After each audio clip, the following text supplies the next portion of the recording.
コフォ、無重力モニターアームプロー。今回は当チャンネル初めての、ガジェットレビュー案件動画だー。ついにこのチャンネルも案件が来るほど世間に認められたか。いえ自分でコフォさんに連絡してレビュー動画出させていただくんで、提供お願いしますと頼みました。物乞い。物乞いとは失敬な。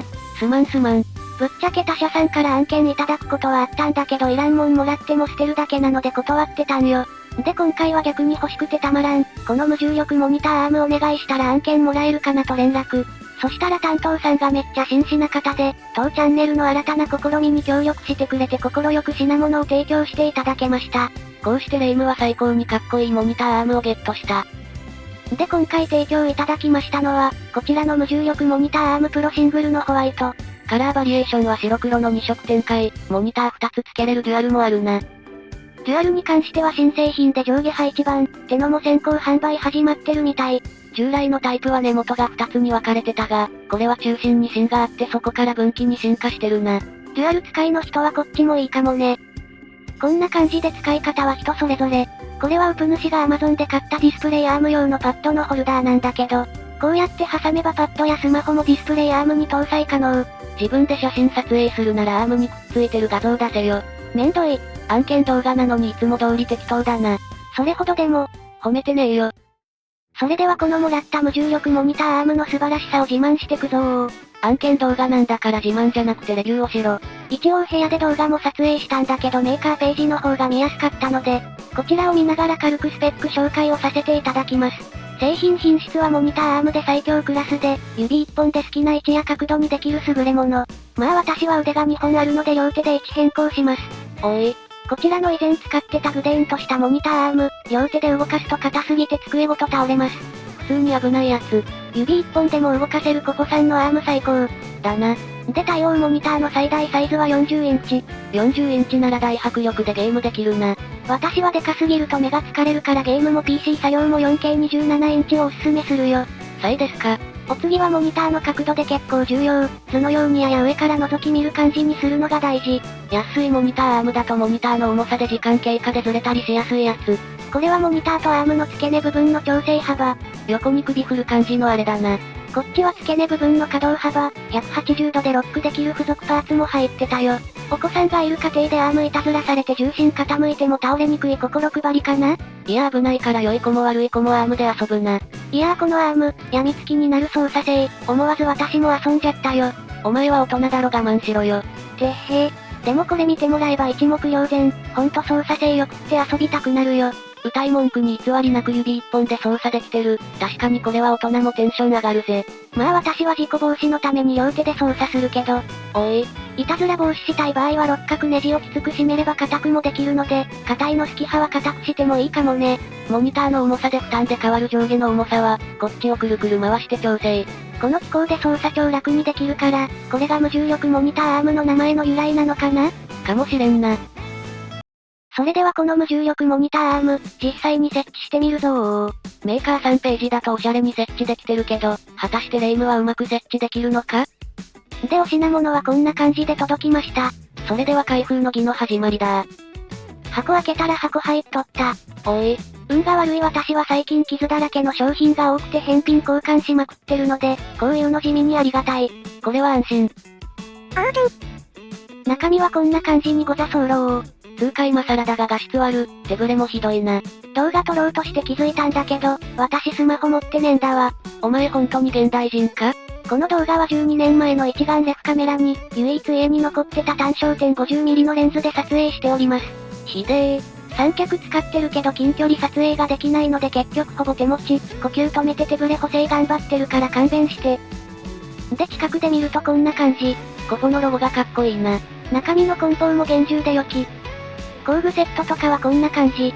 六角の先っちょがドライバーになってるから、追加で工具とか買わなくても全部揃ってるぜ。ちなみにこの丸いパーツはさっき紹介した、根元の操作範囲を180度か360度に変更できるやつ。机にくっつけるクランプパーツはこれで、中のボルトを回せばこんな風に外せます。机の挟む部分を傷つけないようにゴムっぽいので保護されてるぜ。でも柔らかい机だと跡が残りそうなので、100均で柔らかい滑り止め買って切ってくっつけた。レビュー動画でメーカーが推奨しない使い方すな。結果アームの重心の傾きで片側だけミリ沈んだよ。ダメじゃねえか。まあ傾きはアームで調整できるし、クランプの傷防止の金属製品とかも売ってるけど、あれはあれで机傷つけるんだよな。一応3日使って確認したけど今のところ無事だよ。さよか。で説明書見てサクッと組み立て。見ての通り部品を差し込んでネジ締めただけの簡単設置。よーしあとはモニターをくっつけて完成だー。あっという間に完成だぜ。などと思っていたのだけどここでトラブル発生。お分かりいただけただろうか。映像がブレッブレでわからねえよ。ネジが長すぎてぴったり固定できない。マジで？ぐぬぬぬぬ、このまま使えないことはないが気持ち悪い。この付属部品の M4 サイズのネジが数ミリ長くうちのモニターに合ってない。お前のモニター25,000円の謎メーカー格安 4K モニターだからあれなんだよ。短い M4 のネジ買えばいいんでしょ。もう余計な出費だよ。と無駄な出費かと思いきや徒歩数分の近所の工具屋さんで1本5円で M46mm のネジ売ってたわ。4本購入で20円、安いなネジ。結果綺麗に部品の取り付けができました。一安心。やったー、無重力モニターアーム、設置成功だー。よかったな。でもアームをど真ん中にしたせいで、IKEA のエロ弁中央に置くとクランプに干渉する。安定のやらかしつかその入れ物よりキーボード1個キー抜けてる方が気になる。だってこれはインサートキー打ち間違えるとキーってなるから自分で外してるだけだよ。なんだ貧乏で買い直せないだけかと。地味に恥ずかしくなってきたのでサムネ撮影の時にははめとくよ。それが無難。さて入れ物を中央に綺麗に置けるように、モニターアームを付け直すとしましょ。横の範囲は調整できるから、クランプはこの辺りで良さそうだ。そして太めに入ったウプ主が10年くらい愛用してる IKEA の安い踏み台のベクベーム。今でも売ってる言わずと知れた IKEA のロングセラー商品。この無重力モニターアームプロの付属のパーツを使えばうまく取り付けられるかも。おい。これできればベッドのサイドテーブルとしても使えるから寝転んでモニターで映画とか見るのに便利。ぐうたらするのに最高だな。よっしゃー、無重力モニターアーム、IKEA のベクベームと合体成功だー。でも土台が軽いから転倒に注意だ。そのための180度ロックのパーツも付けたよ。それでも転倒の危険はあるから、無茶な設置は自己責任で、マリサお姉さんとの約束だぜ。冬にこたつでパソコンしたいあなたに朗報、こたつトップだー。こたつの天板の間に綺麗にクランプ収まった模様。まあニトリの安いこたつだから天板たわむと思うよ。さもモニターの重さでたわむみたいに言ってるけどそれもともとたわんでるからな。てかその水槽みたいの気になるけん。高級ダンゴムシです。ふわ。飼ってる本人も100匹超えの数で肝って思ってるのでボケた写真でチラ見せ。これが高級ダンゴムシ。種類はアンバーダッキーで輸入当初は3万円くらい、今は10匹2000円とかだよ。言うほど高級じゃねえな。肝かわいい。で話はアームに戻ってこたつ天板との隙間はこんな感じ。クランプの形が秀逸で汎用性が高いぜ。なお最初にお見せした黒いグテーンとしたクランプだと、取り付けられずこたつトップはできません。これが名もなき安物の限界。少し横道にそれたけど無事こちらの昇降デスクに取り付け完了。かっこよさならこの無重力アームと互角の美しさの、バルミューダの電気ケトルも前に置いてみました。数少ないウプ主所有の高級家電。壊れやすいキーボードやマウスは安いの使ってるけど、椅子とかそうそう壊れないものはいいの使っております。椅子はハーマンミラーのセールチェア。私は家族と過ごす時間よりも、モニターとにらめっこする時間が長い。故に椅子は非常に重要であります。おいこれコホさんの案件動画だぞ。せめてコホさんとこの椅子でレビューせい。これはしたり。てなわけで椅子についても少し語りたくなったのでコホさんのサイトを見ながらご説明。椅子を買う時の注意点はまず座面の高さ。ネットで椅子机高さ計算で検索すれば自分の身長を入力するだけで適切な高さがわかるよ。日本人の身長だと調整しても高すぎることが多いぜ。まあフットレストやクッションで調整するのもあり。コホさんのチェアは良いと評判で私もこのコホチェアプロ2を買うか迷ったよ。背中メッシュで座面はクッションの座りやすいやつだな。でも椅子は実際に座って試してから買う派なので近くに展示してる店がないので私は断念。おい。東京名古屋大阪福岡とかの都会だと取扱店多いから、機会があったら座ってみたいね。だな。あと椅子こだわるなら座り方も極めましょう。前週である臨済宗遠隔寺派の偉いお坊さんの椅子座禅のやり方がわかりやすくておすすめです。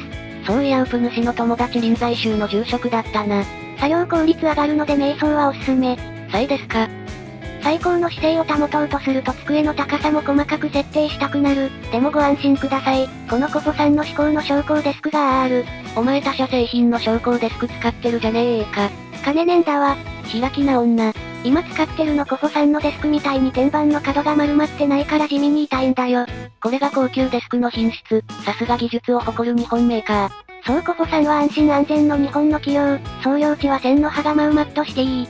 千葉だけど松戸じゃねえ。山武市だ。案件動画で嘘つくんじゃねえよ。てっへ。